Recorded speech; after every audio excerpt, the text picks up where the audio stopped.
Bab 216. Awal pertempuran. Hari ini cerah dan indah. Awan di atas Chu melayang-layang, sebagian menutupi matahari, meredam sinar matahari yang terik. Cuaca seperti ini terasa sangat menyenangkan. Sesekali, akan ada hembusan angin sepo-sepo yang lembut, memberikan perasaan menyegarkan. Di balkon rumah mewah itu, selain Qin Wentian dan Chu Wei, beberapa siluet lain muncul. Immortal Drunken Wine, Chu Mang, serta seorang pemuda yang tidak dikenal. Ini adalah pertama kalinya Qin Wentian melihat pria ini, dan setelah diperkenalkan oleh Chu Wei, ia mengetahui bahwa pemuda itu juga berasal dari kekuatan yang dapat dianggap berada di puncak klan Chu, klan Jiang. Klan Jiang, mirip dengan klan Mo, memiliki pengaruh dan kekuasaan yang luar biasa. Namun mereka adalah entitas independen dan berdiri sendiri di wilayah netral yang tidak ikut campur dalam urusan klan kerajaan. Saat itu, ketika Chu Tianjiao ingin meminta dukungan klan Jiang, permintaannya ditolak. Namun, siapa sangka hari ini, seorang keturunan klan Jiang akan muncul di rumah besar ini, atas undangan Chu Wei. Jiang Huai, jika ayahmu tahu bahwa kau datang atas permintaanku, dia pasti akan sangat membenciku. Chu Wei tertawa. Siapa yang menyuruh anggota klan saya untuk begitu keras kepala, menolak mengirim orang untuk mendukungmu? Jiang Huai tertawa, namun kalimat santai itu memungkinkan Qin Wentian merasakan karisma Chu Wei. Pemuda ini pasti ada di sini karena dia mendukung Chu Wei. Tindakannya pasti memaksa klan Jiang keluar dari posisi netral mereka, suka atau tidak suka. Pada saat itu, beberapa pelayan membawa genderang berukuran kolosal dan menyandarkannya, membentuk dua baris di kedua sisi lapangan yang luas sebelum mereka mundur. Ekspresi kebingungan muncul di wajah Qin Wentian. Genderang-genderang ini berkilauan dengan energi astral, mungkinkah ini satu set lengkap senjata ilahi? Senjata ilahi yang ampuh tidak harus berupa satu peralatan saja. Contohnya adalah senjata ilahi tipe pedang. Terkadang, satu set lengkap artefak ilahi dapat terdiri dari 9 senjata ilahi tipe pedang. Hanya dengan set lengkap senjata ilahi tersebut dapat benar-benar melepaskan kekuatannya. 36 gendang di depannya memberi Qin Wentian perasaan kuat bahwa itu pasti satu set lengkap. Dengan begitu banyak senjata ilahi tipe gendang yang terkumpul, kekuatan yang mampu dilepaskannya pasti sangat mengerikan. Perlahan, Qin Wentian merasakan gelombang niat membunuh meresap ke udara. Menatap ke cakrawala, di kejauhan, beberapa formasi pasukan berbaris sambil meraung serempah.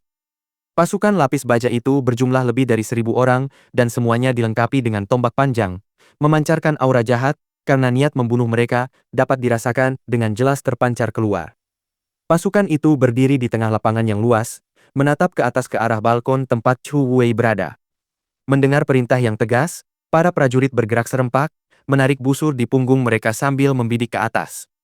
Ketajaman di mata mereka menembus ke arah Chu Wei, Qin Wentian, dan yang lainnya yang berdiri di balkon.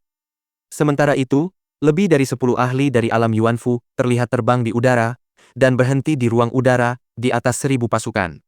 Di antara para ahli Yuanfu, salah seorang dari mereka dengan dingin menyatakan, Chu Wei, sebagai putra sulung kaisar kita sebelumnya, kau sebenarnya berencana membantu para pemberontak, melakukan pengkhianatan terhadap Chu Agung kita. Ikuti aku untuk menemui yang mulia. Kau ingin menundukkanku hanya dengan jumlah orang sebanyak ini? Kakakku yang ketiga mungkin terlalu meremehkanku. Chu Wei tertawa sambil terus duduk di sana, tampak tenang seperti sebelumnya. Tiba-tiba, terdengar suara mendesah, dan siluet-siluet berpakaian putih terlihat berdiri di belakang masing-masing dari 36 drum raksasa yang berjajar dalam dua baris di sisi lapangan. Wajah para pria berpakaian putih itu sangat biasa, karena semuanya memancarkan aura yang serupa. Dingin, tenang, dan biasa saja. Jika seseorang tidak memperhatikan atau mengamati dengan saksama, tidak seorang pun akan menyadari kehadiran mereka. Genderang naga petir. Pemimpin para ahli Yuanfu menarik napas dingin. Raut wajahnya muram saat menyadari apa sebenarnya genderang itu. Genderang ini adalah senjata ilahi tingkat 3 legendaris. Jika ada 36 kultivator Yuanfu yang menyalurkan kekuatan dari 36 genderang itu, berapapun jumlah prajurit yang mereka hadapi, selama lawan mereka berada di bawah tingkat Yuanfu ke-6, mereka akan sepenuhnya dimusnahkan. Pemimpin itu memasang ekspresi yang sangat buruk di wajahnya saat ia melirik Chu Wei. Chu Wei tampak setenang sebelumnya, perlahan menyesap anggurnya seolah-olah tidak ada apapun di dunia ini yang dapat mengganggu hatinya. Chu Wei, lihatlah sekelilingmu, sebaiknya kau menyerah saja. Karena ikatan persaudaraanmu, Yang Mulia mungkin masih akan mengampunimu atas apa yang telah kau lakukan, bujuk pemimpin itu. Meskipun Qin Wentian belum berdiri, ia masih bisa mendengar derap kuda perang dengan indera pendengarannya. Seluruh paviliun seharusnya sudah dikelilingi oleh tentara musuh. Mengapa perlu menimbulkan pertumpahan darah yang tidak perlu? Menyerahlah dan ikutlah denganku. Chu Wei terus mengabaikan pemimpin musuh. Sebaliknya, dia tersenyum pada Qin Wentian. Tunggu saja, saudaraku yang ketiga akan segera muncul. Setelah itu, Chu Wei bangkit dari tempat duduknya dan berjalan menuju tepi balkon, menatap pemimpin musuh. Paman Heng, tolong hentikan. Jangan ikut-ikutan dalam kegilaan yang diciptakan oleh kakak ketiga. Chu Heng menatap mata Chu Wei. Hanya ada kedamaian dan ketulusan di dalamnya. Meskipun Chu Heng meratap dalam hatinya, dia tidak punya pilihan lain. Mengangkat tangannya, dia memberi isyarat kepada pasukannya untuk memulai pembantaian. Bunuh! Sebuah niat membunuh yang mengguncang langit menggemparkan dunia. Suara gemuruh menggema saat pasukan menyerbu paviliun. Anak panah yang tak terhitung jumlahnya menghujani langit dan bumi, melesat ke arah Chu Wei. Boom! Kekosongan itu bergetar saat kilat menyambar melewatinya. Boom! Boom! Petir menyambar dari langit, membentuk jaring arus listrik yang meliputi segalanya, menyebabkan anak panah yang tak terhitung jumlahnya lenyap menjadi ketiadaan. Di bawah paviliun, sekelompok sosok berjubah hitam bergerak seperti hantu menuju para pemanah yang menembakkan panah, sambil bergegas maju dengan berbagai senjata ilahi di tangan mereka. Chu Heng dan para kultivator Yuan Fu lainnya tampak tercengang. Mereka ingin turun untuk membantu pasukan mereka, tetapi pada saat itu, mereka hanya merasakan arus listrik mengerikan yang mengikat gerakan mereka. Bersamaan dengan dentuman genderang raksasa, jaring petir dari sebelumnya benar-benar bermetamorfosis menjadi bentuk naga petir yang sangat ganas. Gemuruh, suara memekakkan telinga menggema, naga petir itu meraung marah saat menerjang ke depan, bersinar dengan cahaya ungu yang cemerlang. Raut wajah Chu Heng dan para kultivator Yuan Fu lainnya mengalami perubahan drastis. Naga petir yang diwujudkan oleh 36 genderang itu benar-benar menakutkan seperti yang digambarkan oleh rumor. Siuh-siuh. Suara dentuman memekakkan telinga menggema saat 9 kilatan petir emas meletus, menghantam naga petir. Sesaat kemudian, kekuatan ledakan itu begitu dahsyat, sehingga bahkan ruang angkasa pun terkoyak. Cahaya menyilaukan dari akibatnya begitu menusuk, sehingga tidak ada seorang pun yang bisa membuka mata. Dari kejauhan, beberapa kultivator terlihat melayang di langit, kekuatan serangan gabungan mereka mengguncang hati para saksi mata. Orang yang berada di depan mengenakan jubah naga emas. Dia tak lain adalah Kaisar Chu saat ini, Chu Tianjiao. Di belakang Chu Tianjiao dan para kultivator yang dibawanya, terlihat banyak sekali tentara berlari mendekat, dan bumi bergetar saat mereka datang. Tentunya, selain pasukan yang digunakan untuk mempertahankan gerbang kota dari pemberontak Qin, Chu Tianjiao juga telah memobilisasi sisa pasukan yang berada di bawah kendalinya. Chu Tianjiao tahu bahwa Qin Wentian bersekutu dengan Chu Wei. Karena itu, selama keduanya jatuh ke tangannya, perang ini praktis sudah berakhir. Di sisi Chu Tianjiao, sesosok figur memasang anak panah pada tali busur berwarna emas yang berkilauan. Busur ini pastilah juga merupakan senjata ilahi yang sangat ampuh. Kakak, bahkan jika kau bersikap netral tanpa membantuku, aku akan menutup mata. Tapi mengapa kau harus berpihak pada pemberontak? Chu Tianjiao menatap Chu Wei sambil bertanya dengan tenang. Sejak awal, kau seharusnya sudah tahu niatku. Aku tidak ingin bersaing memperebutkan kekuasaan denganmu. Namun jalan yang kau tempuh semakin menyimpang. Jika kau terus menempuh jalan kehancuran ini, garis keturunan klan Chu kita pasti akan musnah di tanganmu, jawab Chu Wei. Begitukah? Jadi kau mengatakan bahwa kerusuhan internal yang kau sebabkan semuanya demi klan kerajaan kita? Sungguh menggelikan, tindakanmu itulah yang mendorong klan kerajaan kita ke ambang kehancuran. Jangan salahkan aku karena tidak berperasaan, kata Chu Tianjiao dingin, niat membunuh terlihat jelas di matanya. Apakah ini kelompok orang-orang menyedihkan yang telah kau latih? Sekarang, mereka semua telah menjadi prajurit mautmu. Tidakkah kau merasa malu meminta mereka untuk mengorbankan nyawa mereka untukmu? Chu Wei berkomentar dengan sedikit sarkasme. Yang kemudian dijawab Chu Tianjiao hanyalah, bunuh. Para kultivator di sekitar Chu Tianjiao menyerbu maju, namun Chu Wei tetap tenang seperti sebelumnya. Melihat wajah para prajurit maut di hadapannya, dia menghela napas, masih ada waktu jika kalian semua memilih untuk berbalik. Aku, Chu Wei, menjamin bahwa tidak akan ada bahaya yang menimpa kalian. Namun jika kalian semua tetap bersikeras, maka aku tidak punya cara untuk menyelamatkan kalian, bahkan jika aku menginginkannya. Para prajurit maut itu sedikit ragu, tetapi mereka sudah melaju kencang di punggung harimau, sehingga mustahil bagi mereka untuk berhenti di tengah jalan.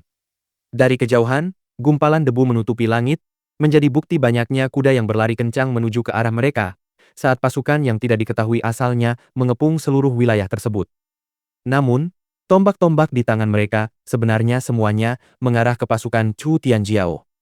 Rupanya, dalam perselisihan antara kedua bersaudara ini, masing-masing memiliki pendukungnya sendiri. Orang-orang dari klan Jiang, seru seseorang saat itu. Dari kejauhan, para ahli dari klan Jiang tiba, dengan sikap yang mengesankan, orang yang memimpin melirik Jiang Huai. Tindakan orang bodoh ini, secara paksa menyebabkan klan Jiang mereka ikut campur dalam perselisihan. Mereka dari klan Mu juga memilih untuk mendukung Chu Wei. Saat itu, karena Qin Wentian, Gong Yang Hong memberikan janji kepada Mu Ro. Kejadian ini telah menyebabkan Chu Tianjiao memiliki keraguan terhadap mereka. Sekarang, dalam menghadapi pertempuran penentu terakhir, mereka dari klan Mu memutuskan untuk mendukung Chu Wei, memperjelas posisi mereka. Ada juga banyak sosok bertopeng berpakaian hitam yang muncul dari arah timur. Tentu saja, mereka semua adalah kultivator Yuanfu yang telah disewa oleh Qin Wentian. Saat semakin banyak ahli muncul, raut wajah Chu Tianjiao semakin muram. Ia hanya bisa berkomentar dengan suara penuh amarah dingin. Bagus, sangat bagus. Kita akan menyelesaikan semuanya hari ini. Bunuh. Bunuh mereka semua. Chu Tianjiao meraung marah saat niat membunuhnya yang meluap mencapai langit. Suara riuh pertempuran menggema di udara, saat pasukan dari kedua belah pihak memulai konfrontasi mereka. Angin dingin berhembus kencang, sementara Chu Tianjiao berdiri di udara, mengamati kakak laki-lakinya, Chu Wei, serta Qin Wentian. Ia mengira kakak laki-lakinya telah menyiapkan bala bantuan yang lebih kuat untuk menghadapinya. Namun, tampaknya ia telah melebih-lebihkan Chu Wei. Apakah Chu Wei benar-benar berpikir bahwa dengan dukungan sebanyak ini, ia bisa mengalahkannya? Untuk pertempuran ini, dia bahkan telah memanggil pasukan yang belum berpengalaman dan masih berlatih di istana pelatihan militer. Dia bermaksud mengumpulkan kekuatan militer yang sangat besar, sebanyak yang bisa dia kerahkan, semuanya untuk menekan Chu Wei. Dari jumlah pasukan yang dimobilisasi hari ini, orang bahkan dapat mengatakan bahwa Chu Tianjiao telah mengumpulkan setiap kekuatan yang berada di bawah kendalinya. Rencananya sederhana, bunuh Chu Wei terlebih dahulu, lalu hadapi pemberontak Qin. Bab 217, mengungkap semua kartu truf. Pertempuran meletus dalam sekejap mata, menandai badai darah. Suara genderang perang raksasa bergemuruh tanpa henti saat sejumlah besar listrik menumpuk di atmosfer, sebelum memanggil kilat dan guntur dari langit. Kilat yang dipanggil menghantam lawan mereka dengan kekuatan yang menakjubkan dan ketepatan yang luar biasa, semuanya sesuai arahan para penabuh genderang. Di udara, pria di samping Chu Tianjiao melepaskan anak panah yang telah dipasangnya di busur emas. Sebuah niat ketajaman yang tak terkalahkan meledak keluar saat seberkas cahaya kemasan menembus udara, terbang menuju Chu Wei. Getaran yang bergema dari gendang naga petir menggema di udara, saat naga petir yang terbentuk dari arus listrik melesat menuju anak panah dengan kecepatan komet. Rupanya, kekuatan di balik keseluruhan 36 gendang itu masih satu tingkat lebih tinggi dibandingkan dengan anak panah yang dilepaskan oleh busur emas. Boom! Chu Mang melompat ke udara, melepaskan jiwa astralnya dan kilatan cahaya astral terlihat berkedip di matanya. Bayangan ilusi busur raksasa, serta kapak besar dan berat, muncul di atas kepalanya. Itu tak lain adalah jiwa astral kedua dan ketiga yang telah ia padatkan. Sebuah busur raksasa, yang terbentuk dari cahaya astral, muncul di tangannya bersama dengan 9 anak panah. Dalam sepersekian detik, semua anak panah telah terpasang dan siap ditembakkan. Kesembilan targetnya merosot, merasakan ketakutan dan kecemasan terhadap Chu Mang saat sensasi terkunci memenuhi setiap serat tubuh mereka. Chu Mang, sebagai yang pertama dari 10 anak ajaib Chu, tentu saja jauh lebih unggul dibandingkan Chu Tianjiao dalam hal bakat kultivasi dan tingkat kekuatan. Aku akan membunuh tanpa ampun siapapun yang berani melawan kakakku, teriak Chu Mang. Anak panah itu membelah ruang, seperti cahaya, seperti bayangan. Jerit ci ci ci. Suara 9 tubuh yang tertusuk terdengar serentak saat ke-9 kultivator Yuanfu itu ambruk dalam kematian, tanpa kesempatan untuk bereaksi. Bagaimana mungkin panah Chu Mang secepat ini? Ini kekuatan kehendak sebuah mandat. Qin Wentian menatap Chu Mang dengan terkejut. Dari aura yang dipancarkan Chu Mang, seharusnya dia berada di tingkat Yuanfu kelima, tetapi yang benar-benar menakutkan adalah setiap anak panah yang ditembakkannya mengandung wawasan yang diperolehnya dari mandatnya. Indra Qin Wentian tidak salah. Di bawah bimbingan Chu Wei, Chu Mang tanpa henti berlatih memanah hari demi hari, tahun demi tahun. Bahkan setelah ia mencapai Yuanfu, tidak ada yang berubah. Chu Wei masih menyuruhnya berlatih memanah, memintanya untuk merasakan anak panah dengan hatinya. Ini terus berlanjut hingga suatu hari, perasaan luar biasa menyelimutinya saat ia tiba-tiba mendapat pencerahan. Entah bagaimana, ia merasa bahwa ia dapat membuat anak panahnya menembus target yang dipilihnya dalam waktu sesingkat mungkin. Saat itulah dia memahami tingkat pemahaman pertama tentang mandat panah, tembakan instan. Satu tembakan yang menewaskan 9 Yuanfu. Dampak dari skenario ini mengguncang hati bahkan yang paling teguh sekalipun. Meskipun ke-9 kultivator Yuanfu itu tidak terlalu kuat, mereka tetaplah para ahli di alam Yuanfu. Chu Mang tidak berhenti dalam tindakannya. Setelah memasang anak panahnya, dia menembak lagi, membidik para ahli Yuanfu yang terbang menuju balkon tempat Chu Wei berada. Raung! Chu Mang meraung marah, 9 garis cahaya berhamburan disertai suara menusuk yang menggema, dan tak terhitung banyaknya kultivator Yuanfu yang berjatuhan. Ini adalah serangan mematikan dalam satu kali serangan. Busur panah Chu Mang, bagaikan duta kematian. Naga petir yang dibentuk oleh 36 genderang bertindak sebagai pertahanan sementara Chu Mang bertanggung jawab atas serangan.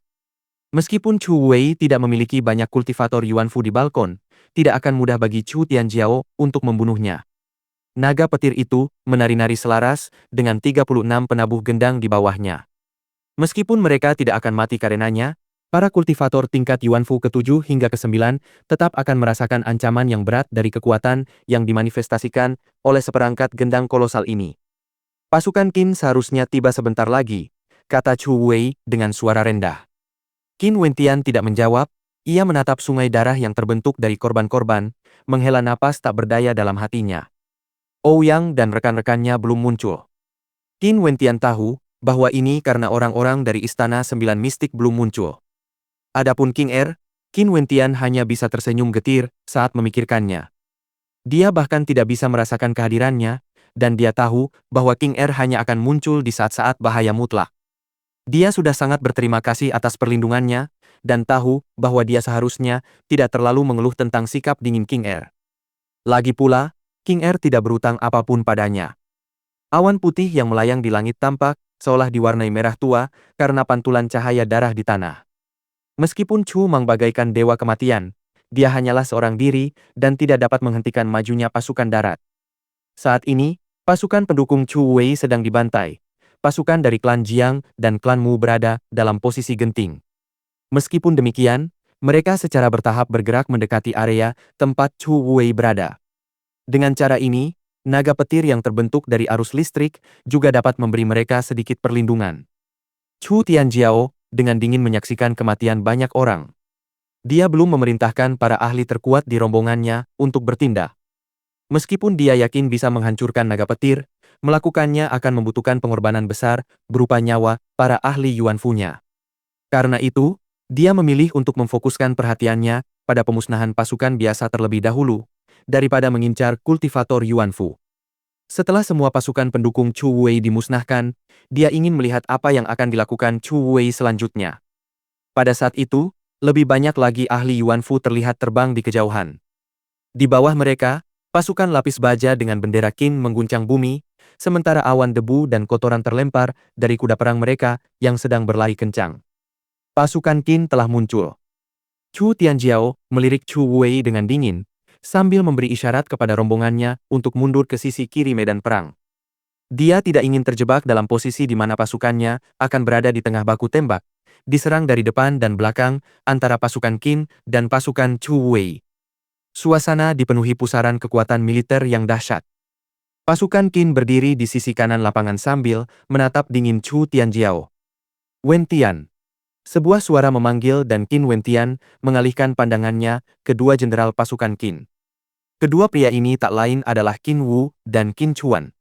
Namun, kemampuan tempur pribadi mereka tidak begitu kuat, oleh karena itu mereka dilindungi oleh banyak lapisan pertahanan. Selain pengawal pribadi mereka, Old Gu serta beberapa ahli tingkat tetua tertinggi dari Akademi Bintang Kaisar juga ada di sana. Istana Sembilan Mistik memenjarakan Di, klan kerajaan mengeluarkan perintah untuk memburu semua penyintas Akademi Bintang Kaisar. Bagaimana mungkin sisa-sisa Akademi Bintang Kaisar tidak bergabung dengan pasukan Qin? Inilah juga alasan mengapa Chu Wei begitu percaya pada Qin Wentian. Qin Wentian adalah tokoh kunci yang memiliki kekuatan untuk menentukan nasibnya. Kakek, ayah. Qin Wentian tersenyum. Hari ini akhirnya tiba. Hampir 2 tahun telah berlalu sejak klan Ye membawa orang-orang untuk menyerbu kediaman Qin mereka. Semuanya akan segera berakhir. Syukurlah pasukan Qin telah tiba. Karena kalian semua sudah di sini, bersiaplah untuk dikubur bersama. Tatapan dingin Chu Tianjiao menyapu semua orang. Namun, di saat berikutnya, sekelompok besar pasukan Chu yang baru tiba muncul, berlari dengan panik ke arah mereka seolah-olah sedang dikejar. Melihat ini membuat Chu Tianjiao menegang. Saat pasukan mendekat, Chu Tianjiao dengan dingin bertanya, "Apa yang terjadi?" Pasukan Chu yang tiba tampak sangat menyedihkan, seperti tumpukan pasir yang berserakan. Bagaimana mungkin ini adalah pasukan yang telah dibina Chu dengan susah payah selama bertahun-tahun? Kita telah tertipu, Ais Haok, Ais Haok. Dia adalah pengkhianat, mata-mata pemberontak Qin. Sebagai wakil komandan, dia memimpin kita ke dalam jebakan, ujar jenderal yang memimpin pasukan dengan dingin, dorongan membunuhnya berubah menjadi aura yang menakutkan. Pada saat itu, dari kejauhan, resimen pasukan lain maju ke depan, mengepung Chu Tianjiao dan pasukannya. Tatapan Qin Wentian menegang saat melihat orang yang berada di depan. Suatu ketika, untuk menghindari kejaran para pembunuh mereka selama ujian masuk, dia dan Fen Le memasuki kota Meraj di dalam batas terlarang hutan gelap. Di sana, ada seseorang yang mengenalinya. Orang itu mengenakan helm yang sama seperti dulu, dan resimen pasukan yang dipimpinnya persis sama dengan yang dilihat Qin Wentian di kota Meraj. Orang yang berada di depan melepas helmnya, memperlihatkan wajah yang familiar di baliknya. Itu Ais Haok, gumam Qin Wentian. Dia masih ingat bahwa Ais Haok secara pribadi memimpin pasukan untuk menyerang klan Qin ketika mereka berada di kota Harmoni Langit. Tak disangka, dia sebenarnya adalah mata-mata untuk klan Qin mereka. Bahkan Qin Chuan pun tertipu. Menurut Qin Chuan, Ais Haok adalah wakil komandan Qin Wu ketika mereka masih memiliki otoritas militer. Setelah klan Qin ditindas, dia segera mengubah kesetiaannya dan mendapatkan kepercayaan dari klan kerajaan dan klan Ye dengan secara pribadi membantai banyak anggota klan Qin. Siapa yang menyangka bahwa dia tiba-tiba akan berbalik dan mengkhianati klan kerajaan pada saat yang paling genting. Jangan pernah meremehkan mereka yang lebih berpengalaman, gumam Chu Wei dengan suara rendah, sambil menatap Qin Wentian dengan penuh arti. Jika demikian, pasukan Chu Tianjiao telah sepenuhnya kehilangan keunggulan mereka. Jika dia ingin membalikan situasi, satu-satunya cara adalah dengan mengerahkan seluruh kekuatan, menggunakan sesuatu yang tidak ingin dia gunakan. Ini berarti bahwa pertempuran ini benar-benar akan segera berakhir. Senyum mengerikan tiba-tiba muncul di wajah Chu Tianjiao saat dia menatap Chu Wei. "Kakak, kau memaksaku melakukan ini. Saat ini, aku harus membantai kalian semua. Ini satu-satunya cara aku bisa menyelamatkan situasi." Saat suara Chu Tianjiao memudar, cahaya berkedip dan bayangan berkelebat. Tiba-tiba, 4 sosok berjubah merah darah muncul di belakang Chu Tianjiao. Aura yang terpancar dari mereka berbau darah kering, dan mata mereka yang seperti elang berkilauan dengan dingin yang tidak wajar. "Apakah kau sudah jatuh begitu rendah hingga bersekutu dengan monster-monster ini? Kau telah memelihara mereka selama ini, menggunakan darah segar dari para wanita tak berdosa yang diculik. Kakak ketiga, kau terkutuk." Chu Wei menatap keempat sosok itu. Ia samar-samar mengenali mereka. Seharusnya, orang-orang ini sudah mati, namun mereka masih hidup dalam keadaan yang tidak wajar ini. "Aku tidak memiliki kemampuan itu. Ini adalah warisan dari leluhur kita. Jika bukan karena tindakanmu yang memaksaku ke tepi jurang, bagaimana mungkin aku memilih untuk melakukan ini?" Chu Tianjiao berkomentar dengan acuh tak acuh. Para pemenang dinobatkan, yang kalah dicerca. Tidak ada lagi yang perlu dikatakan. Hari ini, Kau Chu Wei, Qin Wentian, dan musuh-musuhku lainnya akan dikuburkan di sini. Saat suara mereka memudar, keempat sosok itu melesat menuju Ice Hawk dan pasukannya. Darah berceceran dan mayat-mayat membusuk dimanapun mereka lewat, menyebabkan sekutu Qin menderita kerugian besar. Kerumunan orang menjadi pucat pasi karena ketakutan. Mereka tahu bahwa makhluk-makhluk ini bukanlah manusia. Betapa kejamnya, boneka-boneka ini disempurnakan menggunakan wawasan yang diperoleh dari mandat darah. Orang yang menyempurnakannya benar-benar pantas dibunuh oleh murka surga. Gu Tua dan Ren Qianxing memasang ekspresi yang sangat buruk di wajah mereka. Namun, kekuatan keempat boneka darah itu tidak dapat disangkal. Pada saat yang sama, kelompok kultivator Yuan Fu lainnya melesat menembus langit. Setelah melihat orang yang berada di depan, para anggota Akademi Bintang Kaisar tanpa sadar membeku. 9 Istana Mistik, Luo Qianqiu. Qin Wentian. Luo Qianqiu hanya memperhatikan Qin Wentian. Kilat menyambar di matanya saat niat membunuhnya melonjak tak terkendali. Penghinaan di perjamuan Junlin akan dia bersihkan dengan darah Qin Wentian hari ini. Aku tahu ada ahli tertinggi yang menjagamu, dan karena itu Istana 9 Mistik telah mengerahkan penguasa biduk surgawi sebagai balasan. Tidak akan ada jalan keluar bagimu hari ini. Luo Qianqiu menatap Qin Wentian, dan saat dia berbicara dengan tenang, kata-katanya membuat hati banyak orang mencekam. Tidak hanya 9 istana mistik yang ingin ikut serta dalam perselisihan ini, mereka juga telah mengirimkan seorang penguasa biduk surgawi. Tidak ada yang bisa menggoyahkan tekad Luo Qianqiu untuk membunuh Qin Wentian. Dan untuk mencapai tujuan ini, dia pasti akan bekerja sama dengan Chu Tianjiao. Chu Tianjiao juga menatap Qin Wentian. Kilatan tawa dingin terpancar di matanya saat dia tertawa. Hari ini, tidak ada jalan keluar. Qin Wentian, hari ini adalah peringatan kematianmu. Bab 218. Meninggalkan area aman. Sebagian besar penduduk ibu kota kerajaan menaruh perhatian pada pertempuran ini, kecuali klan Mo. Klan Mo hanya memusatkan perhatian mereka pada Mo Qingcheng. Luo He, putri Kaisar Pil, sangat menyukai Mo Qingcheng dan mendesak Bai Fei serta yang lainnya untuk segera membawanya kembali ke aula Kaisar Pil mereka. Saat ini, Hua Xiaoyun memiliki banyak pikiran yang berkecamuk di kepalanya. Ini karena kemarin, kakak laki-lakinya menyuruhnya untuk mencoba menjalin hubungan baik dengan Mo Qingcheng. Alasannya adalah karena putri Kaisar Pil, Luo He, sangat menghargai bakatnya, dan jika Mo Qingcheng berprestasi baik di aula Kaisar Pil, Luo He akan memperkenalkannya ke bimbingan ayahnya sendiri, Kaisar Pil. Jika dia benar-benar menjadi murid Kaisar Pil, status Mo Qingcheng di aula Kaisar Pil akan melambung hingga ke puncak. Saat itu, kemanapun dia pergi di Kekaisaran Xia Agung, akan selalu ada tempat untuknya. Lupakan betapa hebat atau terkemukanya Hua Xiaoyun saat berada di kediaman Mo. Ketika saatnya tiba, seseorang dengan tingkat bakat seperti dia pasti sudah lama disingkirkan. Oleh karena itu, selama Hua Xiaoyun dan Pak Tua Mo berbincang, ia akan memuji kecantikan Mo Qingcheng dan mengisyaratkan bahwa ia menyukainya. Terlepas dari tingkat bakatnya, dengan menggunakan statusnya sebagai dasar, serta fakta bahwa ia memperkenalkan seorang guru yang luar biasa kepada Mo Qingcheng, bagaimana mungkin Pak Tua Mo keberatan? Namun, ini bukan saatnya untuk memaksakan sesuatu pada Mo Qingcheng. Satu-satunya hal yang dapat ia lakukan sekarang adalah menciptakan lebih banyak kesempatan bagi Hua Xiaoyun untuk bergaul dengan cucunya.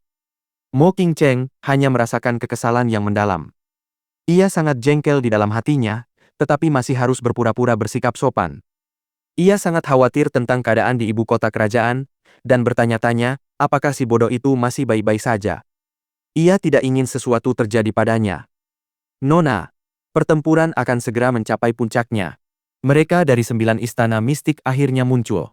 Luo Qianqiu juga hadir, dan dia ingin membunuh Qin Wentian. Pada saat ini, seorang bawahan menyampaikan berita terbaru kepada Mo Qingcheng. Mo Qingcheng tiba-tiba berdiri, merasakan sesuatu mencekik hatinya saat dia mengepalkan tinju kecilnya. Melihat skenario ini, niat dingin yang tak terlihat melintas di mata Hua Xiaoyun. Mengapa Mo Qingcheng begitu gelisah dan gugup saat nama Qin Wentian disebut? Sampai-sampai dia memperlakukan Hua Xiaoyun seperti tidak ada apa-apa. Bagaimana mungkin dia kalah dari orang desa dari Chu ini? Seberapa pentingkah dia di hati Mo Qingcheng? Perasaan diabaikan karena orang bodoh itu benar-benar menyebalkan. Dia merasa sangat tidak nyaman di hatinya. Adikku, Itu tidak mungkin bagi kalian berdua. Lupakan saja dia, kata Bai Fei lirih sambil mengerutkan kening. Qing Cheng, masa depanmu akan sangat gemilang. Mengapa kau bersikap seperti ini? Qin Wentian? Dia tidak pantas jatuh cinta padamu, tambah Hua Xiaoyun. Apa hubungannya ini denganmu? Bentak Mo Qing Cheng sambil melirik Hua Xiaoyun dengan dingin. Suasana hatinya sudah buruk, bagaimana mungkin dia tidak marah ketika orang-orang ini melontarkan komentar sarkastik satu demi satu. Pada saat ini, Mo Qing Cheng kembali ke kepribadiannya yang dingin dan acuh tak acuh seperti sebelum bertemu Qin Wentian. Inilah citra yang dia tampilkan kepada dunia.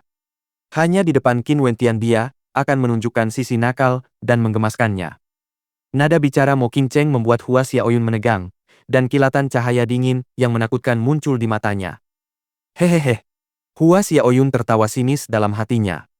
Mo Qing Cheng berani memperlakukannya seperti ini? Jika bukan karena dia, apakah klan Mo akan memiliki kesempatan ini? Bagaimana mungkin klan Mo memiliki kesempatan seperti sekarang? Bagaimana mungkin Mo Qing Cheng diterima sebagai murid Aula Kaisar Pio? Aku sudah menghormatimu, tapi kau memilih untuk mengabaikannya. Akan segera kukatakan kemampuanku. Hua Xiaoyun menatap wajah cantik Mo Qing Cheng sambil berfantasi dalam hatinya. Ia ingin melihat seberapa dinginnya Mo Qing Cheng saat dilanda gairah. Hua Xiaoyun mengibaskan lengan bajunya lalu pergi. Tindakannya itu membuat Jing Yu dan Yan Qi tertawa terbahak-bahak. Tuan muda bercelana sutra ini memang punya temperamen yang buruk. Mereka hanya merasa senang melihat harapan Hua Xiaoyun untuk memikat Mo Qing Cheng hancur berkeping-keping.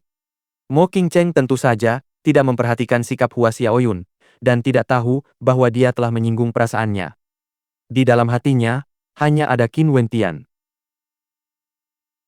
Qin Wentian dengan tenang menatap Luo Qianqiu dan Chu Tianjiao. Intensitas tatapan mereka dengan jelas menggambarkan betapa mereka menginginkan kematiannya. 9 istana mistik adalah kekuatan yang mendukung klan kerajaan Chu dari balik layar. Merekalah yang memicu perburuan terhadap para siswa Akademi Bintang Kaisar, tidak mau menyerah meskipun akademi tersebut telah dibubarkan. Tidak hanya itu, melalui intrik mereka, bahkan Di pun terluka parah dan kemudian ditangkap oleh 9 istana mistik. Hati Qin Wentian dipenuhi rasa sakit hanya dengan membayangkan rantai yang menembus tubuh Di saat ia dibawa pergi. Misi terakhir lelaki tua itu adalah untuk membuka jalan masa depan Qin Wentian. Semua tindakannya dilakukan demi Qin Wentian, sampai-sampai ia tidak peduli dengan nyawanya sendiri. 9 istana mistik harus dihancurkan. Ini bukan pertama kalinya Luo Qianqiu ingin membunuhnya. Saat itu, ia masih lemah di alam sirkulasi arteri. Ia tidak punya pilihan selain mengampuni Luo Qianqiu dan bahkan dipermalukan oleh Luo Tianya. Namun, Luo Qianqiu pantas mati karena berkali-kali mencoba membunuh Qin Wentian. Chu Tianjiao memperlakukan nyawa warganya seperti gulma, secara pribadi memerintahkan penculikan para wanita muda di negaranya untuk digunakan sebagai nutrisi dalam memelihara 4 boneka darah. Dengan orang seperti ini sebagai kaisar, bagaimana mungkin negara ini tidak berada dalam kesulitan besar? Chu Tianjiao juga pantas mati. Wow wow wow. Betapa mengagumkan, megah, dan mengesankannya 9 istana mistik itu. Dari kejauhan, sebuah suara yang diwarnai kesombongan terdengar, saat 2 baris siluet melayang di udara. Ouyang Kuangsheng membawa beberapa pengikutnya dari klan Ouyang, serta mereka yang berasal dari klan Jiang, kekuatan transenden. Meskipun kedatangannya tidak mengejutkan, yang membuat tatapan Qin Wentian membeku, karena sedikit takjub, adalah bahwa barisan siluet kedua sebenarnya adalah orang-orang dari paviliun awan hijau. Qian Mengyu, wajah Luo Qianqiu berubah masam. Apakah paviliun awan hijaumu juga ingin ikut serta? Luo Qianqiu, untuk membalas kekalahanmu dulu, kau membawa orang-orang dari Istana 9 Mistik untuk membantumu sekarang? Apa kau tidak punya rasa malu sama sekali? Tidak bisakah kau mengalahkannya sendiri? Qian Mengyu mencibir dingin. Untuk membunuhnya? Apa aku terlihat seperti perlu meminta bantuan anggota 9 istana mistikku? Hanya saja dia hanya tahu cara bersembunyi di sana, jadi aku hanya membawa lebih banyak orang untuk menekannya agar keluar. Suara Luo Qianqiu dingin membeku saat dia menunjuk ke arah Qin Wentian. Kekalahannya dari Qin Wentian di perjamuan Junlin kala itu adalah noda hitam di hatinya. Bagus sekali. Ouyang Kuangsheng melipat tangannya di depan dadanya. Dia tersenyum. Karena Istana 9 Mistik ingin datang ke sini dan bermain, maka kita akan bermain. Tapi izinkan saya mengatakan sesuatu terlebih dahulu. setelah masalah hari ini selesai, Chu tidak akan lagi berada di bawah administrasi Istana Sembilan Mistik. Karena kalian semua sudah di sini, jika kalian menang, kalian akan menjadi pemenangnya. Tetapi jika kalian kalah, kalian akan mati. Jangan bersikap lemah dan memanggil lebih banyak anggota kalian. Sungguh ucapan yang kurang ajar. Siapakah kau? Di belakang Luo Qianqiu, seorang ahli terkemuka memancarkan aura yang sangat tirani, matanya tertuju pada Ouyang Guangsheng. Jangan menatapku seperti itu. Lalu kenapa kau seorang penguasa biduk surgawi? Ketika ayahmu, aku, berdiri di depanmu, aku tidak percaya kau bahkan berani menyentuh sehelai rambut pun di kepalaku. Ouyang Guangsheng tidak berpura-pura ramah saat menatap lelaki tua itu. Benua biru, Ouyang Guangsheng dari klan Ouyang. Karena istana sembilan mistikmu ingin bermain, klan aristokrat Ouyangku akan menemanimu dalam permainan ini.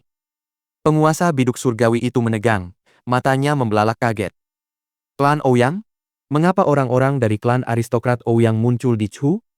Paviliun awan hijauku juga merasakan hal yang sama. Karena Istana Sembilan Mistik ingin menyelesaikan masalah ini, mari kita akhiri semuanya di sini hari ini.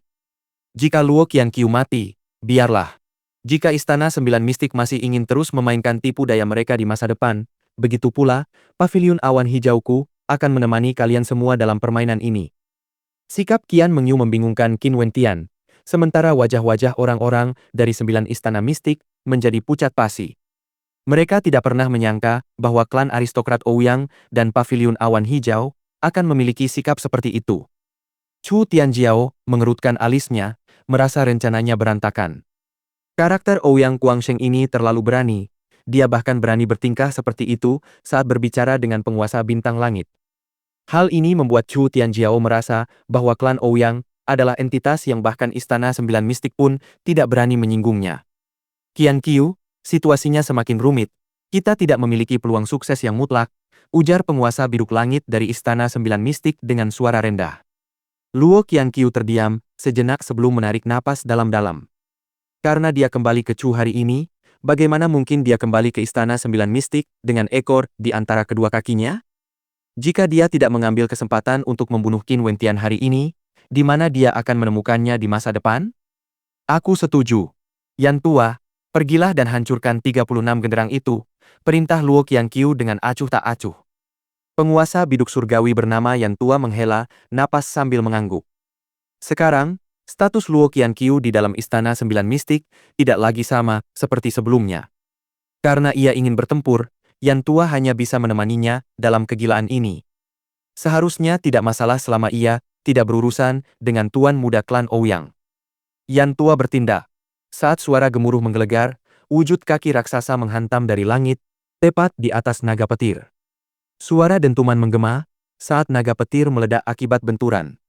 Manifestasi astral nova, tipe kaki terus menyapu ke bawah.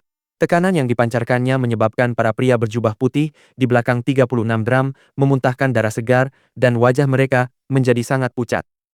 Pada saat itu, sesosok anggun melayang ke atas. Penampilannya sama misterius dan tiba-tiba seperti sebelumnya. Mengangkat tangan gioknya, seluruh tubuh King Air berkilauan dengan cahaya astral. Dengan melipat segel tangan, sebuah lotus murni dan bersemangat yang mengandung energi pembunuh dengan kualitas yang sangat mengancam, melesat ke arah kaki raksasa itu. Lotus itu terus membesar, kekuatan yang terkandung di dalamnya memaksa nova astral, tipe kaki itu, terdorong mundur dengan kuat. Dua siluet yang saling berlawanan melesat keluar secara bersamaan. Yan Tua dan King Air melayang ke langit saat kedua penguasa biduk surgawi memulai pertempuran mereka. Apakah ini kekuatan sejati King Air? Gumam Qin Wentian, pandangannya tertuju pada King Air. Bahkan di tengah pertarungan sengit seperti itu, wajahnya tetap tampak seperti makhluk dari dunia lain, layaknya peri dari alam surgawi. Gadis yang cantik sekali. Sialan Qin Wentian itu. Seru Ouyang Guangsheng dengan sedikit cemburu. Tunggu, bukankah itu si cantik tak tertandingi dari Istana Danau Surgawi? Ouyang, bantu aku menenangkan keempat boneka darah di bawah ini. Qin Wentian menunjuk ke 4 sosok yang mengenakan jubah berwarna merah darah. Baik, kalian, bunuh mereka, perintah Ouyang, dan di belakangnya, beberapa ahli terbang keluar. Pada saat yang sama, beberapa ahli tingkat wakil kepala sekolah lainnya dari Akademi Bintang Kaisar juga menggabungkan upaya mereka, menjebak keempat boneka darah itu. Chu Tianjiao memberi isyarat dengan tangannya, dan sesaat kemudian, beberapa ahli Yuanfu di pihaknya terbang menuju balkon tempat Chu Wei dan Qin Wentian berada. Seluruh ruang itu seketika meledak menjadi kekacauan. Niat membunuh yang menjulang tinggi dan aura kehancuran yang meluap menyelimuti langit dan bumi, dan bahkan para penonton yang melihat dari jauh pun merasa sesak oleh kehadiran yang mereka rasakan. Kekacauan total, hanya kata-kata itulah yang dapat menggambarkan apa yang terjadi di medan perang saat ini. Para ahli dari Istana Sembilan Mistik bentrok dengan mereka yang berasal dari Ouyang dan Paviliun Awan Hijau, sementara pasukan Qin membantai pasukan mereka menuju Chu Tianjiao. Adapun balkon tempat Chu Wei dan Qin Wentian berada, mereka berdua adalah satu-satunya yang tetap tenang seperti sebelumnya, sambil mengamati medan perang. Luo Qianqiu dan Chu Tianjiao juga belum bergerak. Luo Qianqiu menatap Qin Wentian dengan tajam sambil berkata dengan dingin, "Aku benar-benar tidak mengerti mengapa begitu banyak orang bersedia menjadi tameng untukmu. Apakah kau hanya mampu bertindak seperti pengecut, bersembunyi di balik mereka?" Jelas sekali, Luo Qianqiu berusaha memprovokasi Qin Wentian. Qin Wentian hanya tersenyum pada Luo Qianqiu, tanggapannya menyebabkan Luo Qianqiu mengerutkan kening.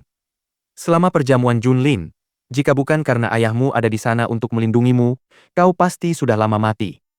Yang menggelikan adalah kau masih dengan bodohnya mencoba mengejekku, ingin mencari kematianmu sendiri." Setelah berbicara, Qin Wentian melayang ke udara. Tindakannya menyebabkan ekspresi banyak orang menegang. Qin Wentian terlalu penting, mereka yang peduli padanya lebih suka dia tetap berada di balkon, tanpa risiko bahaya yang menimpanya. Qin Wentian tentu memahami niat mereka. Namun, dengan begitu banyak orang yang mendukungnya, dia harus menunjukkan kepada mereka tanpa ragu bahwa dia, Qin Wentian, layak bagi mereka yang menaruh harapan padanya. Dia, Qin Wentian, tidak akan mengecewakan mereka. Jadi, dia memilih untuk meninggalkan balkon, tanpa perlindungan Cumang, dan berdiri di tengah tatapan tak terhitung dari kerumunan orang. Qin Wentian menatap Luo Qianqiu. Kapan dia pernah takut bertarung?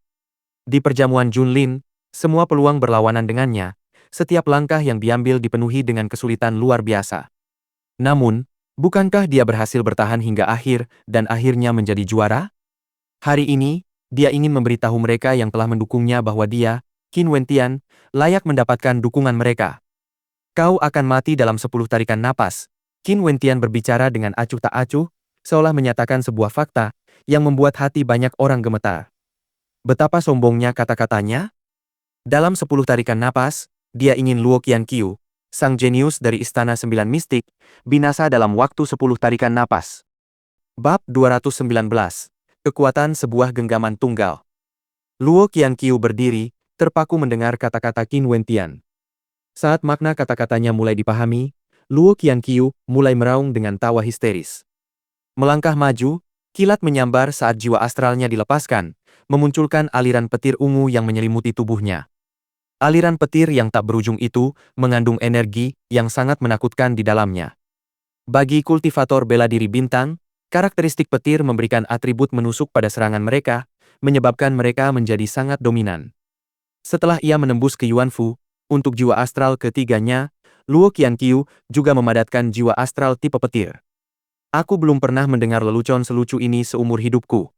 Kilat menyambar di sekeliling tubuhnya, membuatnya bersinar dengan cahaya ungu yang cemerlang. Aura yang dipancarkan Luo Qianqiu berada di tingkat kedua Yuanfu. Napas pertama, Qin Wentian menyatakan dengan tenang, ia bahkan merentangkan jari-jarinya, mencatat waktu yang berlalu. Sementara itu, energi astral di dalam tubuhnya mulai melonjak. Jubah panjangnya berkibar, rambutnya berubah menjadi hitam pekat, sementara matanya semakin menyerupai iblis. Seluruh auranya dipenuhi dengan ki iblis, saat batas garis keturunannya aktif. Di dalam tubuhnya, Yuanfu yang berhubungan dengan jiwa astral palu surgawi, serta Yuanfu yang berhubungan dengan jiwa astral penguasa iblisnya bergemuruh. Sejumlah besar energi ilahi yang mengerikan diubah dari energi astral di dalam kedua Yuanfu ini.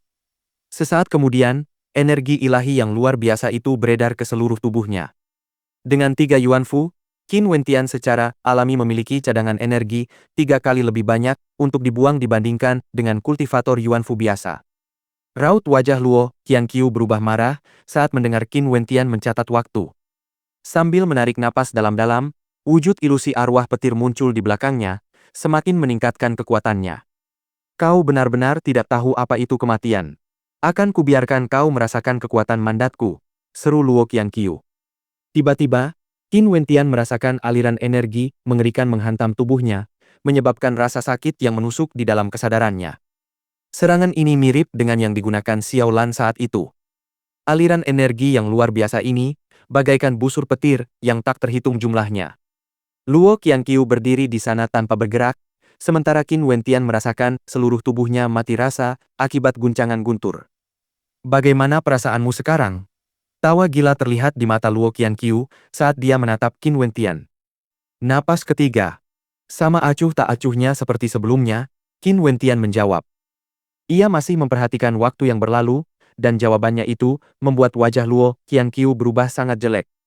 Apakah dia tidak tahu betapa dahsyatnya kekuatan mandat itu? Bahkan jika dia tidak tahu, mengapa dia bersikap seolah-olah tidak merasakan apapun? Qin Wentian terus berdiri dengan tenang, setiap tindakannya sangat arogan. Seolah-olah arogansi itu telah meresap ke dalam tulang dan darahnya. Ini adalah pembawaan alaminya, seperti seorang raja agung yang memandang dari surga. Saat energi Yuan ilahi sepenuhnya beredar di sekitar tubuhnya, medan kekuatan kepatuhan mutlak meledak keluar. Napas keempat, lanjut Qin Wentian, sementara senyum Luo Qianqiu membeku. Tatapan yang diarahkannya pada Qin Wentian sangat dingin. Sikap Qin Wentian terasa seperti tamparan yang menghujani wajahnya. Qin Wentian memperlakukan Luo Qianqiu seperti apa? Chu Wei berdiri dengan tenang di balkon. Seolah-olah apapun yang terjadi, dia tetap mampu menjaga ketenangannya. Sejujurnya, dia tidak begitu yakin akan peluangnya untuk berhasil dalam perebutan tahta kaisar. Lagi pula, kekuatan yang bisa dia kendalikan terbatas. Sumber kepercayaannya berasal dari Qin Wentian, tidak mungkin penilaiannya salah. Karena dia sudah mengenali bakat Qin Wentian, dia memiliki kepercayaan mutlak padanya. Dengan demikian, dia yakin tanpa ragu bahwa pemenang hari ini pasti adalah Qin Wentian.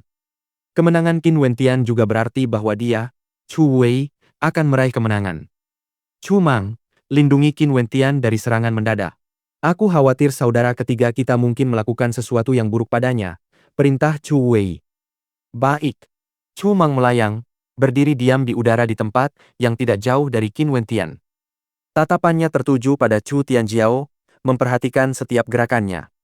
Dia akan melakukan apapun yang diminta kakak laki-lakinya. Napas kelima. Saat kata-katanya terdengar, raut wajah Luo Qianqiu berubah menjadi penuh kebencian. Qin Wentian telah mempermalukannya. Sambil menarik napas dalam-dalam, Luo Qianqiu berusaha menenangkan dirinya. Dia tahu bahwa amarah dan kemarahan adalah pantangan terbesar dalam pertempuran.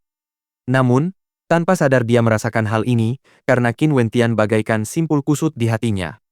Kilatan petir ungu yang tampaknya tak habis-habisnya bergemuruh, membentuk pedang petir yang sangat besar. Wujud ilusi arwah petir di belakang Luo Qianqiu mengulurkan tangannya, sambil memegang pedang raksasa itu. Kekuatan mengerikan yang dipancarkan penampakan itu, membuat hati orang-orang yang menyaksikannya gemetar. Boom! Luo Qianqiu maju ke depan, saat kekuatan dari mandat petirnya meresap ke dalam pedang raksasa itu, tekanannya menekan Qin Wentian. 10 napas. Ini pasti lelucon terbesar yang pernah ada di 9 langit. Dia ingin menunjukkan kepada semua penonton betapa menyedihkannya Qin Wentian ketika 10 napas waktunya habis, menghindari serangannya sendiri, seperti anjing yang lari terbirit-birit. Tepat ketika Qin Wentian mengucapkan 6 jurus pernapasan, Luo Qianqiu memulai serangannya. Pedang petir yang menyilaukan menebas dengan dahsyat, suara robekan kehampaan menyerupai raungan dewa yang marah, serangannya sangat dahsyat.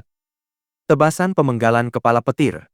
Luo Qianqiu meraung marah, pedang petir raksasa itu menebas ke bawah dengan kecepatan yang mengerikan. Wawasan dari mandat petir juga dimasukkan ke dalam serangan ini. Tingkat pertama mandat petir, letusan. Kecepatan dan serangan kultivator akan meningkat secara luar biasa. Serangan Luo Qianqiu mengandung wawasan letusan di dalamnya. Qin Wentian menundukkan kepalanya. Kekuatan mengancam dari pedang petir terasa seolah akan menembus tubuhnya.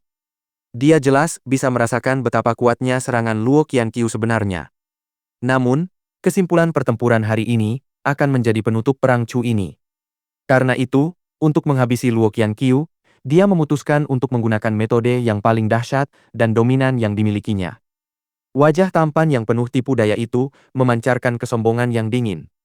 Qin Wentian melangkah maju dan benar-benar bergerak menuju Luo Qianqiu, ke arah pedang raksasa yang menakutkan itu. Kerumunan itu hanya melihat Qin Wentian mengangkat tangan kirinya ke udara dengan gerakan meraih. Adegan ini membuat hati semua orang bergetar, dan ekspresi tak percaya serta keheranan terpampang di wajah mereka. Wentian. Jantung Qin Chuan berdebar kencang karena takut. Banyak orang mengira Qin Wentian sudah gila karena tekanan yang luar biasa. Dia baru berada di tingkat pertama Yuanfu, namun dia berani menggunakan tangan kosong untuk menangkap itu? Skenario Qin Wentian terbelah menjadi dua sudah terbayang di benak mereka. Mereka yang berasal dari 9 istana mistik, semuanya memasang ekspresi mengejek di wajah mereka. Sungguh menggelikan bahwa mereka sempat merasa takut pada Luo Qianqiu sebelumnya. Lagi pula, tekanan yang dipancarkan Qin Wentian tidak kalah dengan kultivator tingkat kedua Yuanfu. Namun dalam sekejap mata, Qin Wentian tampak berubah menjadi badut. Sungguh menggelikan. Teknik tebasan pedang bawaan Luo Qianqiu yang sudah menakutkan semakin diperkuat oleh energi astral tipe petir, serta dipadukan dengan wawasannya dalam mandat petir. Teknik sekuat ini dapat dengan mudah membunuh bahkan kultivator tingkat ketiga Yuanfu, apalagi Qin Wentian. Orang bodoh ini benar-benar ingin menangkapnya dengan tangan kosong? Segel darah di dalam tubuh Qin Wentian bergetar, dan kehendak iblis terasa berkumpul dalam spiral di telapak tangannya. Sejumlah besar energi ilahi tipe gunung diubah dari energi astral, jiwa astral penguasa iblis, dan kemudian disalurkan tanpa henti ke telapak tangannya. Tiba-tiba, ki iblis yang menakutkan terpancar. Telapak tangannya menyerupai iblis menjulang setinggi gunung, memiliki kekuatan yang mampu menghancurkan langit. Kekejaman terpancar dari mata Luo Qianqiu saat pedang petir raksasa itu turun. Qin Wentian tetap tak bergerak dan di bawah tatapan terpana kerumunan, telapak tangan kirinya menggenggam pedang petir raksasa yang sangat tajam dan menakutkan. Jantung orang banyak berdebar kencang, seolah ingin melompat keluar dari dada mereka. Tak ada kata-kata yang cukup untuk menggambarkan apa yang mereka rasakan. Apakah itu masih tangan manusia? Bahkan tangan iblis pun tak akan begitu menakutkan, kan? Dia berhasil merebutnya. Dia benar-benar berhasil merebutnya. Rambut hitam pekat pemuda itu berkibar tertiup angin, telapak tangannya yang telanjang bagaikan senjata ilahi tipe pertahanan. Saat berada di genggaman Kuo Wentian, pedang itu tak tergoyahkan seperti gunung-gunung besar, dan Luo Qianqiu tak mampu menggerakkannya. Monster! Ouyang Guangsheng bergumam tercengang. Sialan neneknya, apakah ini ilusi? Dia juga berada di tingkat pertama Yuanfu, dan ketiga, jiwa astralnya berasal dari lapisan surgawi keempat, namun serangan Luo Qianqiu itu masih membuat bulu kuduknya merinding. Tapi Qin Wentian menggunakan tangan kosong untuk meraihnya? Dan dia berhasil? Persetan dengan neneknya. Mungkinkah Ouyang Guangsheng masih dianggap jenius? Dia samar-samar merasakan bahwa selama Qin Wentian tidak dibunuh oleh orang-orang di Kekaisaran Xia Agung, dia pasti akan tumbuh menjadi karakter yang mampu memanggil hujan dan mendatangkan angin topan. Tidak seorang pun mengetahui misteri mendalam yang tersembunyi di balik genggaman Qin Wentian itu. Dengan energi astral yang mendominasi yang diserap dari konstelasi penguasa iblis lapisan surga kelima. Ditambah fakta bahwa energi tirani tersebut diubah menjadi energi ilahi tipe gunung. Serta peningkatan batas garis keturunannya, bersama dengan peningkatan fisiknya berkat seni transformasi iblis, dan terakhir, tingkat pertama mandat kekuatan, yang meningkatkan kekuatannya 2 kali lipat. Kombinasi faktor-faktor ini adalah alasan mengapa dia tampak, dengan santai, dapat meraihnya dengan satu tangan. Hanya dia yang mengetahui faktor-faktor yang memungkinkannya melakukan hal itu. Di mata orang lain, gerakannya yang santai sangatlah mendalam dan menyebabkan gelombang kejutan yang luar biasa mengguncang hati mereka. Hal ini terutama berlaku bagi Luo Qianqiu. Dia tidak berani mempercayai apa yang dilihatnya. Bagaimana mungkin ini nyata? Qin Wentian berubah menjadi bayangan buram saat dia melesat ke depan, meninju dengan tangan kanannya ke arah Luo Qianqiu. Bagaimana mungkin Luo Qianqiu, yang masih dalam keadaan syok, dapat bereaksi tepat waktu? Bagaimana mungkin pertahanan yang ia persiapkan secara tergesa-gesa dapat menahan serangan Qin Wentian? Dengan wawasan dari mandat kekuatan yang terintegrasi di dalamnya, bagaimana mungkin serangan Qin Wentian lemah? Serangannya seketika menghancurkan upaya pertahanan Luo Qianqiu yang lemah, menghantam tenggorokannya sambil mencekik Luo Qianqiu. Luo Qianqiu harus berjuang keras hanya untuk bernapas. 9 tarikan napas, kata Qin Wentian, setenang seperti sebelumnya. Jika kau berani membunuhku, Istana 9 Mistik tidak akan pernah membiarkanmu lolos, ancam Luo Qianqiu. Namun, Qin Wentian hanya menggelengkan kepalanya dengan kecewa. Luo Qianqiu mengatakan dia adalah seorang pengecut yang bersembunyi di balik tameng daging, namun sekarang dia akan mati. Dia malah masih ingin menggunakan Istana 9 Mistik untuk mengintimidasinya. Qin Wentian benar-benar kecewa. Sudah berapa kali kau mencoba membunuhku? Kau masih ingin hidup setelah kalah? Konyol. Lagi pula, jangan khawatir. Aku pasti akan mengunjungi Istana 9 Mistik dan mengambil kembali semua hutang mereka padaku. Ekspresi tenang di wajah Qin Wentian berubah dingin seperti es saat dia tiba-tiba mengepalkan jari-jarinya dengan kekuatan yang luar biasa. Luo Qianqiu meraung histeris, tetapi sesaat kemudian, lehernya patah dan matanya menjadi tanpa kehidupan. 10 napas, wah, pas sekali. Qin Wentian perlahan melepaskan cekikannya, membiarkan tubuh Luo Qianqiu jatuh begitu saja ke tanah. Seperti yang dia prediksi, dia hanya butuh 10 napas untuk membunuh Luo Qianqiu, seorang jenius yang berada di tingkat kedua Yuanfu. Orang ini. Qian Mengyu tercengang saat menyaksikan cara dominan Qin Wentian membantai Luo Qianqiu. Tingkat kemampuan bertarungnya sungguh menakutkan. Dia jauh lebih kuat dibandingkan saat menghadapi 3 pendekar pedang Swallow. Dia adalah iblis sejati. Tidak hanya itu, dia belum bergabung dengan kekuatan transenden manapun. Mampu mencapai tingkat kemampuan seperti ini sekarang, betapa luar biasanya prospeknya di masa depan? Kebijaksanaan senior Gong yang sungguh patut dikagumi. Sayang sekali, kurasa tidak akan mudah merekrutnya ke paviliun awan hijau kita.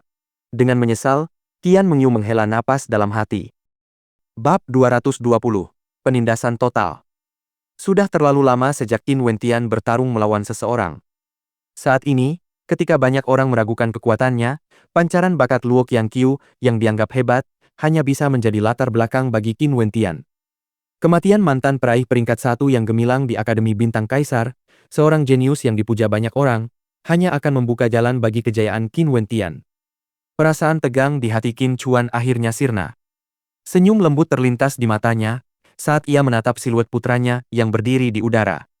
Wentian, gumam Qin Chuan dengan penuh emosi, ia benar-benar bahagia. Ia telah mengadopsi Qin Wentian sejak usia sangat muda, merawatnya hingga ia berusia 16 tahun. Ia adalah salah satu dari sedikit orang yang memahami betapa besar usaha yang dilakukan Qin Wentian, betapa banyak ejekan yang harus ia hadapi ketika diketahui bahwa meridian Qin Wentian lumpuh. Hal ini berlangsung hingga ia berusia 16 tahun, tetapi bahkan sebelum mereka dapat merayakan kenyataan bahwa Qin Wentian tidak lagi lumpuh, klan Qin dilanda kekacauan akibat intrik klan kerajaan. Untungnya, semua itu telah berlalu. Qin Wentian akhirnya menikmati kebahagiaan yang pantas ia dapatkan. Kilauan aneh muncul di mata Qin Wu, tetapi tidak ada yang tahu apa yang dipikirkannya. Namun, tanpa diduga, Qin Wentian merasakan firasat bahaya besar yang menghampirinya. Beberapa ahli Yuanfu dari Chu Tianjiao yang sudah bertempur tiba-tiba mundur dari pertarungan mereka, mengubah arah, dan terbang dengan kecepatan tinggi menuju Qin Wentian. Gerakan mereka sangat seragam, seolah-olah semuanya sudah direncanakan sebelumnya. Hati-hati!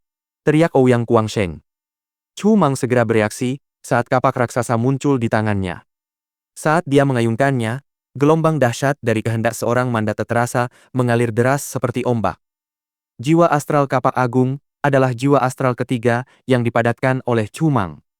Saat itu, setelah ia memahami mandat panah, Chu Wei menginstruksikannya untuk menebang pohon. Chu Mang tentu saja mengikuti instruksi kakak laki-lakinya dengan saksama, tinggal beberapa waktu di hutan gelap, tidak melakukan apapun selain menebang pohon hari demi hari. Akhirnya, ia merasa bahwa selama ia menginginkannya, pohon itu akan terbelah tepat di tengahnya. Jika ia menyalurkan keinginan ini ke kapaknya, kekuatannya akan meningkat secara eksplosif. Setelah itu, kakak laki-lakinya, Chu Wei, memberitahunya bahwa kehendak yang ia peroleh adalah wawasan tingkat pertama tentang mandat kapak, pemenggal kepala. Kakak laki-lakinya sangat berpengetahuan luas dan banyak membaca.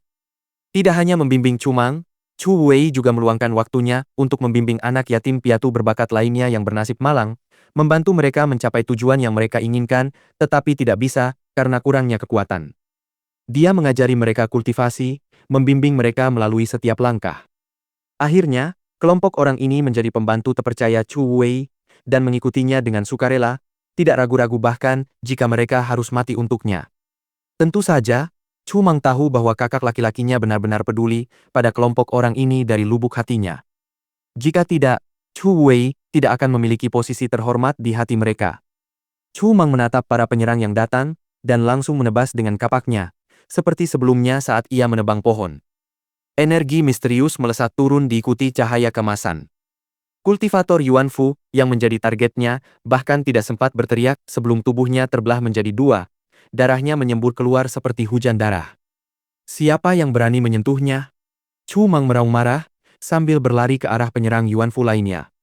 Namun saat itu, Chu Tianjiao menunjuk ke arah Chu Wei, sambil tertawa. Chu Mang, apakah kau sudah tidak peduli lagi dengan nyawa kakakmu? Chu Mang menoleh dan melihat sekelompok penyerang Yuan Fu lainnya terbang ke arah Chu Wei, dengan niat membunuh yang jelas terlihat di mata mereka. Chu Mang meraung histeris saat ia berbalik dan terbang ke arah Chu Wei dengan kecepatan luar biasa. Chu Tianjiao tersenyum dingin, dia tahu betul kelemahan Chu Mang. Selama Chu Wei berada dalam bahaya sekecil apapun, dia tidak akan peduli dengan orang lain. Saat ini, sebagian besar ahli kuat Chu Tianjiao sedang terlibat dalam pertempuran. Dengan Chu Mang yang menghalangi, bagaimana mungkin dia bisa membunuh Qin Wentian? Setelah menyaksikan bagaimana Qin Wentian dengan kejam membantai Luo Qianqiu, niat untuk membunuhnya tidak hilang dari hatinya. Sebaliknya, itu memperkuat tekadnya bahwa Qin Wentian harus mati. Dia harus menghancurkan Qin Wentian dengan segala cara hari ini, mencegah masalah di masa depan ini sejak dini. Saat Chu Mang bergerak, sudah ada beberapa ahli yang muncul di samping Qin Wentian. Kelompok orang ini telah menyembunyikan aura mereka sejak awal. Mereka hanya memiliki satu tujuan hari ini, untuk membunuh Qin Wentian. Pergi bantu Qin Wentian. Para pelindungnya yang lain sudah bergegas ke sana. Chu Wei tanpa sadar menegur, abaikan aku, perhatikan kakak ketiga saja. Saat itu, Chu Tianjiao berjalan menuju Qin Wentian sambil memegang lentera di tangannya. Dengan sekali lemparan, lentera itu terlempar ke udara saat Chu Tianjiao melayangkan serangan telapak tangan, menghancurkannya menjadi berkeping-keping. Cahaya lentera menerangi ruang di antara mereka, memunculkan bola cahaya yang menyelimuti Chu Tianjiao, Qin Wentian, serta para pembunuh di dalamnya. Saat para pelindung Chu Wei bergegas mendekat, bola cahaya itu telah terbentuk sempurna. Mengerahkan kekuatan mereka dan menggabungkan serangan mereka secara serentak, seolah-olah energi serangan mereka tenggelam ke dalam lubang hitam. Tidak ada tanda-tanda kerusakan sama sekali pada bola cahaya tersebut. Ini adalah lentera Liuli, senjata ilahi tingkat atas kelas 3 yang hanya dapat digunakan sekali. Meskipun bola cahaya ini hanya dapat bertahan selama sebatang dupa terbakar, tetapi karena ini adalah barang sekali pakai, efek penyegelannya bahkan lebih kuat daripada barang penyegelan kelas 3 serupa lainnya. Mustahil bagi kultivator Yuan Fu untuk menghancurkannya, hanya penguasa biduk surgawi yang memiliki kekuatan untuk melakukannya. Chu Tianjiao dengan tenang berkata, Qin Wentian, penampilanmu memang di luar dugaanku, kau bahkan mampu membunuh Luo Qianqiu. Aku tidak punya pilihan selain menghabiskan lentera Liuli ini untukmu. Sekalipun kau mati, kau harus bangga akan hal ini. Suara Chu Tianjiao terdengar jelas oleh mereka yang berada di luar bola cahaya. Raut wajah mereka sangat tidak menyenangkan, karena mereka semakin berusaha untuk menghancurkan bola cahaya tersebut. Namun, usaha mereka sia-sia. Seperti yang dikatakan Chu Tianjiao, mustahil bagi kultivator Yuan Fu untuk menembusnya. Chu Tianjiao bekerja sama dengan para ahli tingkat Yuan Fu lainnya, dan sekarang Qin Wentian dalam bahaya. Chu Mang, kau terlalu gegabah. Chu Wei mengerutkan kening. Tatapan orang-orang di sekitarnya, semuanya tertuju ke tempat itu. Seolah-olah, setidaknya untuk saat ini, sebagian besar kultivator telah kehilangan keinginan untuk bertarung dan lebih memilih untuk menyaksikan apa yang akan terjadi selanjutnya. Wentian, Ren Qianxing, Mas Teng, dan yang lainnya dari Akademi Bintang Kaisar, semuanya menunjukkan ekspresi kekhawatiran yang mendalam di wajah mereka. Meskipun bakat Qin Wentian sangat kuat dan kemampuan bertarungnya menakutkan, Chu Tianjiao berada di peringkat kedua dari 10 jenius Chu. Selain itu, siapa yang bisa memastikan bahwa selain lentera Liuli, dia tidak memiliki senjata ilahi ampuh lainnya dalam persenjataannya? Mereka semua kini menggertakkan gigi karena frustrasi. Mereka terlalu ceroboh, terlalu asyik dengan pertarungan antara Qin Wentian dan Luo Qianqiu, sampai-sampai mereka melupakan Chu Tianjiao. Qin Wentian, sungguh disayangkan kau memilih jalan yang salah. Sehebat apapun bakatmu, kau ditakdirkan untuk mati di sini hari ini, kata Chu Tianjiao dengan tenang. Di dalam hatinya, memang ada sedikit kekaguman pada Qin Wentian. Sayangnya, siapapun itu, selama mereka adalah musuhnya, mereka semua harus mati. Qin Wentian tidak repot-repot menjawab. Melangkah maju, ki iblis yang dipancarkannya semakin kuat, dan tatapan matanya yang dingin seperti iblis semakin terlihat jelas. Pada saat yang sama, tekanan berat menekan semua orang di seluruh ruangan ini. Keberadaan dua sumber energi tersebut menyebabkan mereka yang berada di dalam bola tersebut merasakan kegelisahan di hati mereka. Tingkat pemahaman pertama dari mandat kekuatan, yaitu kekuatan, memberikan peningkatan kekuatan 2 kali lipat kepada kultivator pada batas awal. Tingkat wawasan pertama dari mandat iblis, demonifikasi, memungkinkan fisik seseorang menjadi mirip dengan iblis, menyebabkan esensi dasar tubuh manusia berubah menjadi iblis. Setelah itu, mereka akan memasuki keadaan mengamuk, memungkinkan kekuatan serangan seseorang berlipat ganda beberapa kali lipat dari batas awal. Sepasang sayap Garuda Iblis muncul di punggung Qin Wentian. Namun, sayap-sayap itu tidak lagi ilusi seperti sebelumnya, melainkan tampak nyata. Bunuh dia sekarang juga. Wajah Chu Tianjiao berubah muram. Dia bisa merasakan bahwa Qin Wentian baru saja mengalami transformasi yang mengerikan. Pada saat itu juga, para pembunuh bergerak. Mereka dipersenjatai dengan pedang dan belati tajam, dengan kecepatan yang sangat cepat, sehingga menyerupai hantu, mampu membunuh target mereka dalam sekejap mata. Namun, pada saat mereka bergerak, Qin Wentian juga mulai bergerak. Suara deru angin kencang terdengar saat siluet Qin Wentian berkelebat, sebelum menghilang dari pandangan dalam sekejap mata. Boom! Suara mengerikan terdengar, Qin Wentian mencengkeram kepala salah satu penyerang dan membantingnya dengan kepala terlebih dahulu ke dinding bola cahaya. Cahaya merah tua berkilauan di telapak tangannya. Para penyerang lain yang kini berdiri di tempat Qin Wentian semula, menoleh sambil mata mereka membelalak, memperlihatkan ekspresi ketidakpercayaan yang tak terbayangkan di wajah mereka. Cepat sekali. Sebelumnya, mereka hanya melihat bayangan melintas di depan mereka. Kecepatan Qin Wentian bahkan lebih cepat jika dibandingkan dengan binatang iblis tipe terbang dan kekuatannya. Kekuatannya sungguh mengerikan. Qin Wentian menyeringai kepada para penyerang, matanya yang dingin menatap mereka. Setelah itu, dia melayangkan serangan telapak tangan yang menghancurkan tengkorak korban malang yang berada dalam genggamannya. Dengan kepakan sayapnya yang lain, dia menghilang dari pandangan. Bahkan, area kecil dan terbatas, seperti bola cahaya ini, justru memberinya keuntungan. Dia mampu melepaskan kecepatannya yang menakutkan hingga batas maksimal. Teknik gerakan Garuda 9 Langit, Kitab Yuan Fu. Ren Qianxing bergumam, jantungnya berdebar kencang. Qin Wentian benar-benar berhasil menguasai teknik gerakan Garuda tingkat Yuan Fu hingga tingkat yang tak terbayangkan. Gerakannya menyerupai Garuda sungguhan, seolah-olah dia memang ditakdirkan untuk menguasai teknik bawaan ini. Ini adalah pertama kalinya Ren Qianxing menyaksikan seseorang yang mampu mengeksekusi teknik gerakan Garuda 9 Langit pada tingkat ini. Kepala salah satu penyerang lainnya kembali terguling ke tanah. Jeritan ketakutan terdengar saat kepala penyerang lainnya hancur berkeping-keping. Para pembunuh bayaran itu tewas satu persatu. Awalnya, mereka seharusnya menjadi ahli dalam membunuh orang lain, namun hari ini mereka malah menjadi mangsa Qin Wentian. Bola cahaya yang seharusnya menjebak Qin Wentian, malah menjebak mereka. Tentu saja, kemampuan bertarung para pembunuh ini tidak terlalu tinggi, mereka hanya mahir dalam serangan diam-diam dan penyergapan, menggunakan unsur kejutan. Sekarang setelah mereka bertemu dengan orang aneh seperti Qin Wentian, mereka hanya bisa menunggu untuk dibantai. Wajah Chu Tianjiao memucat saat menyaksikan para pembunuh bayaran tewas satu persatu. Apa yang sedang terjadi? Sekalipun kemampuan bertarung para pembunuh bayaran itu tidak terlalu tinggi, bagaimana mungkin mereka begitu lemah hingga tidak mampu menahan satu pukulan pun dari Qin Wentian? Angin kencang berhembus, Chu Tianjiao melangkah maju dan tanda naga muncul di telapak tangannya. Raungan naga yang marah terdengar saat dia menghantamkan telapak tangannya ke depan. Serangan telapak tangan Qin Wentian bagaikan gelombang tsunami yang bergejolak, dan hanya pada saat telapak tangan mereka bertabrakan, Chu Tianjiao menyadari betapa dahsyatnya kekuatan Qin Wentian.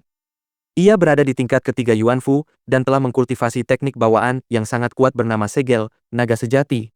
Namun Qin Wentian mampu menandingi serangan telapak tangan darinya dengan mudah. Mati! Teriak Qin Wentian saat segel berwarna darah di dalam tubuhnya muncul di telapak tangannya. Ketika Chu Tianjiao terlempar mundur, sebuah simbol kuno berwarna emas muncul di depannya. Simbol itu memancarkan aura agung yang menyebabkan raungan naga dari segel, naga sejati miliknya meningkat beberapa kali lipat volumenya. Sepertinya Yang Mulia terlalu sibuk merencanakan dan bersekongkol sampai-sampai mengabaikan kultivasi Anda. Qin Wentian berkomentar dingin. Dia berdiri di sana seperti seorang penguasa, menyerupai iblis tertinggi dari zaman kuno, dengan sikap yang sangat angkuh. Tutup mulutmu! Teriak Chu Tianjiao, dingin sambil mengaktifkan simbol emas. Namun, pada saat itu, sebuah monumen batu berwarna darah terbang melayang di atas kepala Qin Wentian. Detik berikutnya, boom! Chu Tianjiao merasakan darah di dalam tubuhnya mengalir dengan kecepatan eksplosif, dan jantungnya berdebar kencang. Apa kau pikir kau satu-satunya yang memiliki artefak ilahi? Qin Wentian melambaikan tangannya, menyebabkan monumen mata air kuning terbang ke arah Chu Tianjiao. Kepanikan terlihat di mata Chu Tianjiao, dia tidak mengerti apa yang sedang terjadi. Urat-urat hijau menonjol di wajahnya saat dia merasakan pembuluh darahnya membesar. Detak jantungnya yang begitu kencang hampir membuatnya gila. Baik dalam kultivasi maupun persaingan artefak ilahi, Chu Tianjiao tetaplah pecundang. Saatnya mengakhiri sandiwara ini. Qin Wentian menunjuk ke monumen itu, yang cahaya merahnya semakin terang saat ia menyalurkan tekadnya ke dalamnya. Chu Tianjiao mengerang, memuntahkan darah segar saat ia berdiri di sana dalam kekalahan. Qin Wentian melayang ke atas, berdiri di ruang di atas Chu Tianjiao.